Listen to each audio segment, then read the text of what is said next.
taliyaha ciidanka xoogga dalka Soomaaliyeed General Odawa Yuusuf Raage ayaa maanta waxa uu gaaray degmada Buulaburda ee gobolka Hiiraan halkaas oo si diiran loogu soo dhaweeyay taliyaha iyo wafdiga la socday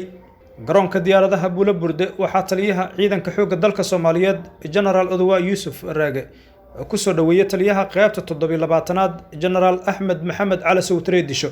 iyo saraakiisha kale ee ka tirsan ciidanka xoogga dalka Soomaaliyeed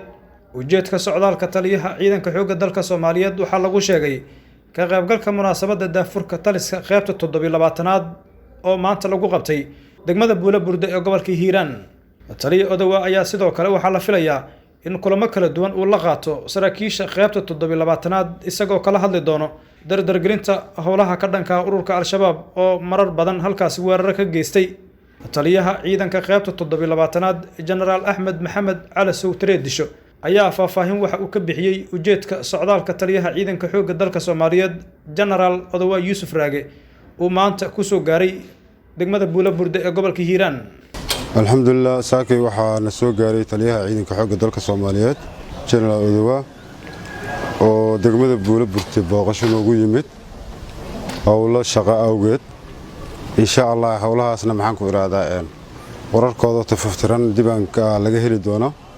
hadda waxay ahayd soo dhaweyntiisii iyo maxaan ku iraadaa barnaamijyadii dambe dibay ay noo yihiin marka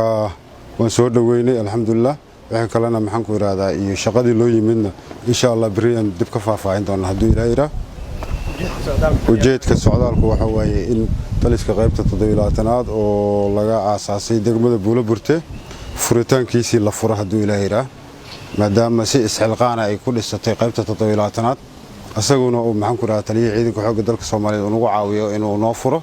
insha Allah intaasaan maxaan ku iraadaa ujeedka socodka intaas iyo dardargelinta waajibaadka guud ee ciidanka xoogga dalka Soomaaliyeed sida la dagaalanka nimanka khawaarijta ah oo dalkan dhibaato u geystay talo iyo tusaale wuxuu noo keenay iyo howlgalladaas iyo shaqadan qaban doona haddii Ilaahay si kastaba ahaatee shalay ayaa sidoo kale degmada Buulaburda ee gobolka Hiiraan waxaa gaaray wafdi uu hogaaminayay madaxweyne ku-xigeenka Hiirshabelle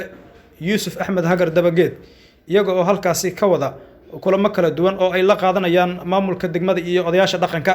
Ismaaciil Axmed Maxamed VOS TV Muqdisho.